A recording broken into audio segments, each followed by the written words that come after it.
Saturday night, and I have to record now. So welcome. What are we gonna do? What are we gonna do? What are we gonna do? What are we gonna do? What are we going to do? Well, we're gonna make up a story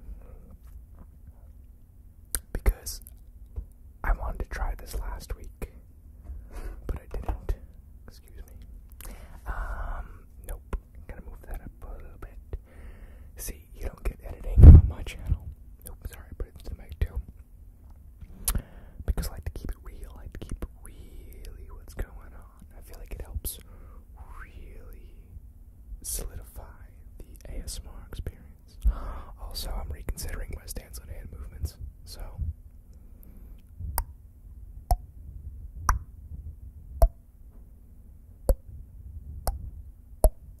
you have no idea how hard it is to do that using a computer webcam, because you don't exactly know where the camera's gonna cut off and stuff. Anyways, we're gonna make up a story.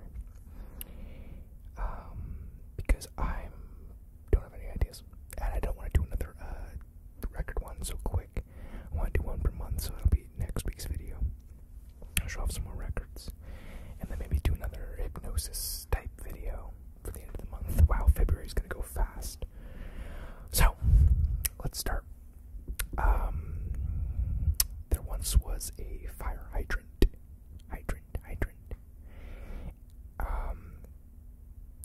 It wasn't any normal fire hydrant. It was specifically placed on the corner of an old road. Now this road led into a town, and this town was abandoned, and that town's name was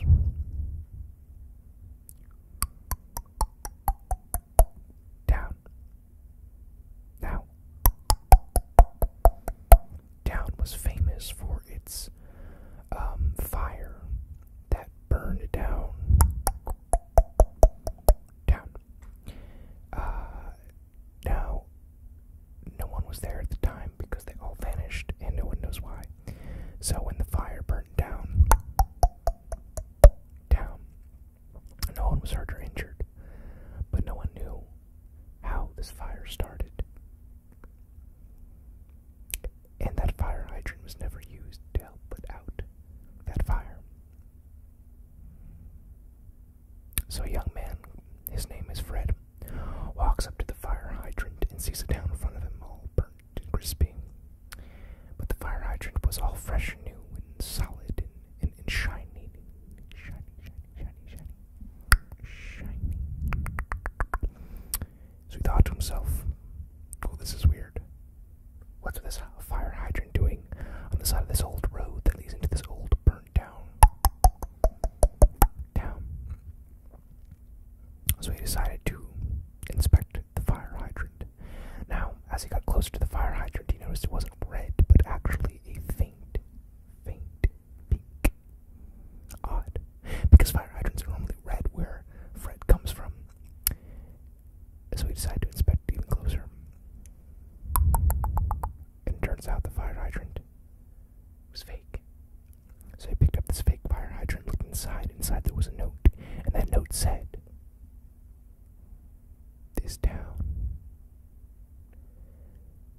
This town isn't real.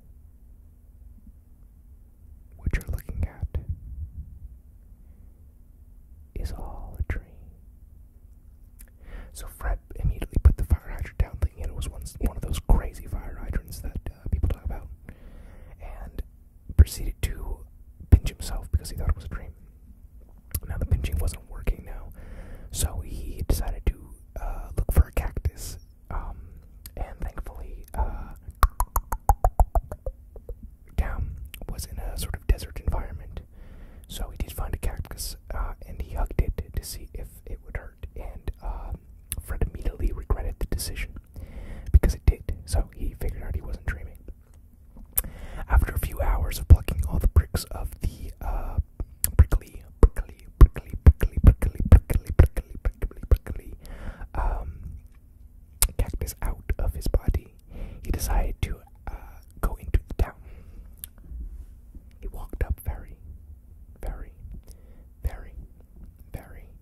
slowly, until he got to the entrance.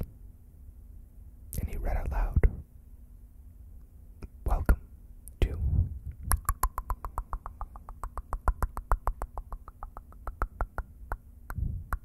town." He said it looked like a very welcoming town, even though it was burnt down, so he decided to go on in and inspect it. Now, Fred was a professional inspector. He inspected cars, he inspected buildings, he inspected photographs of old people taking strolls across the Atlantic Ocean, and he inspected people's behavior when they're around different types of animals, specifically kangaroos. So he was a good inspector, which is why he figured out that that fire hydrant was fake. So Fred goes to the first building he finds. Now that building was a it was a hospital. A very small hospital. Now it said hospital on it, but it was a very small building, so he decided that, well, maybe this town was just not very populated when it burnt down. It wasn't. So he decided to go into this hospital. He knocked on the door. Obviously no one responded because this place was abandoned. So he slowly opened the door very slowly and walked inside.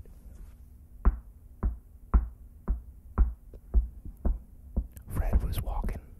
He was walking around looking for some sort of clue on why there's no one here and why it burned it down. Fred stumbled upon a surgery room. Now the surgery room was unlike every other surgery room he's ever seen. Now again, he's an inspector, so he inspects things such as surgery rooms. Now, in this surgery room, there was a big, fluffy unicorn. A real unicorn.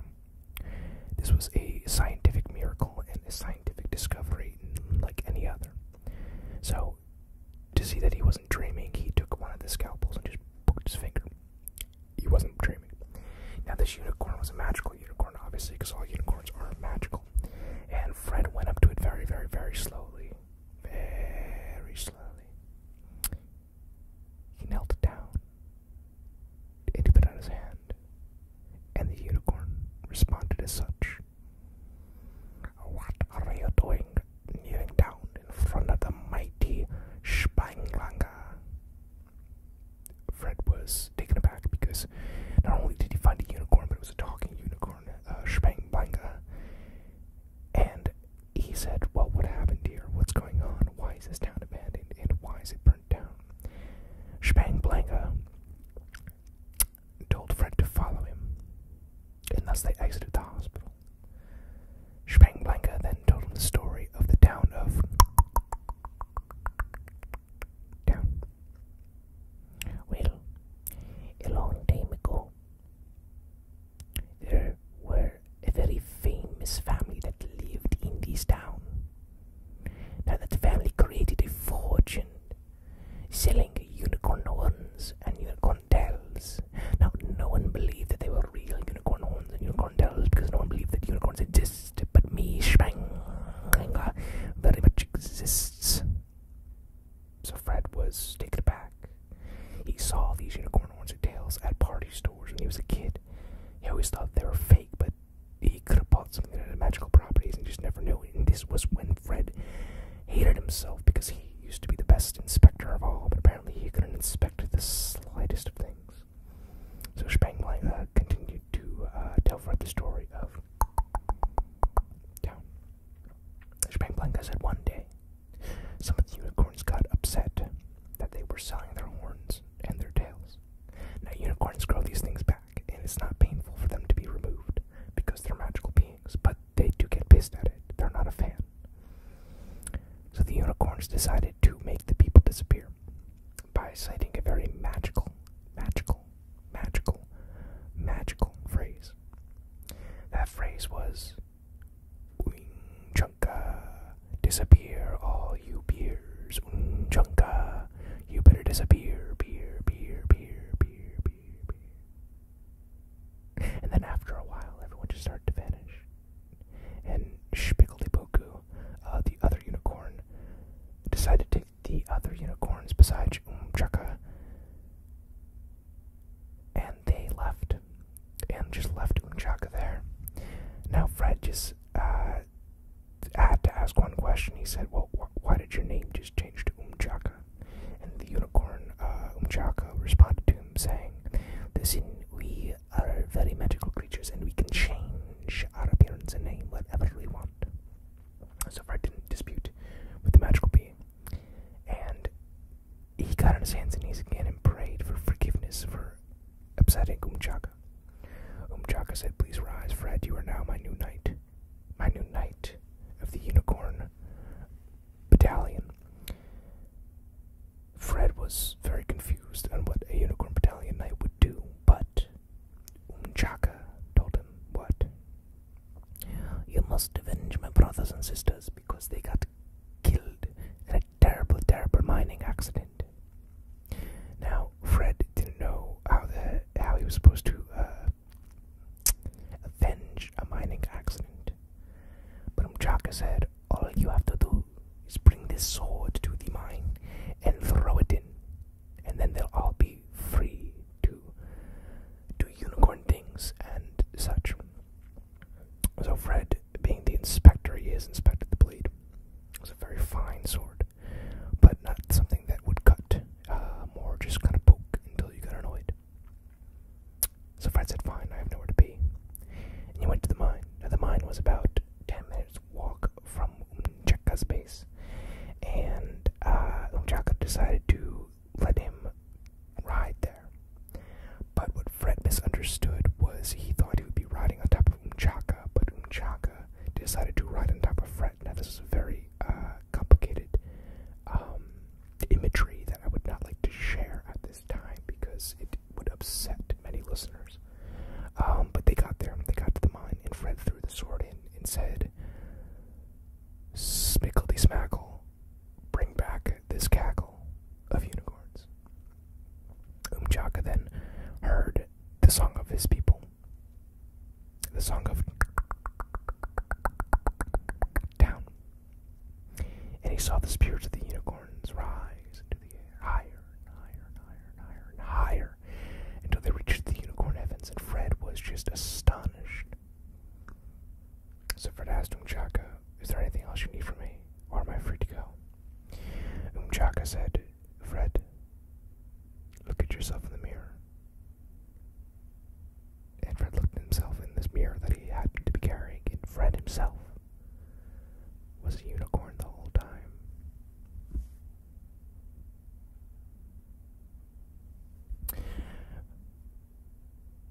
So Fred, understanding his newfound self-identity, understanding who he truly was inside, thanks to Chaka, galloped off into the sunset, past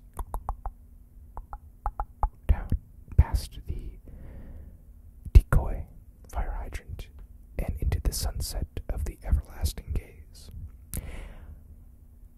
This was a shorter video, and I hope you enjoyed this story of Fred and the town of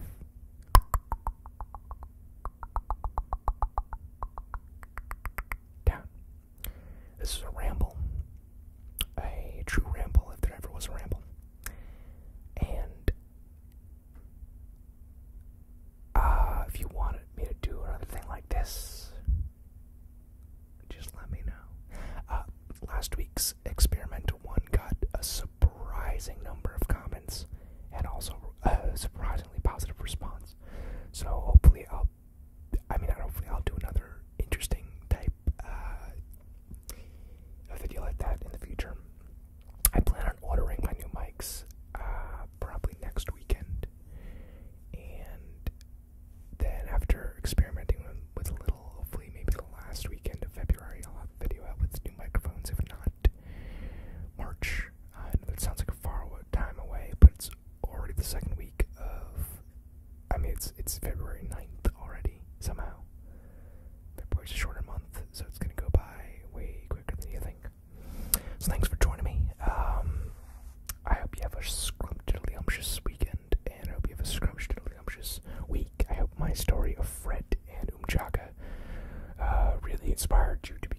Unicorn Within, and to avenge the town of whenever you find it.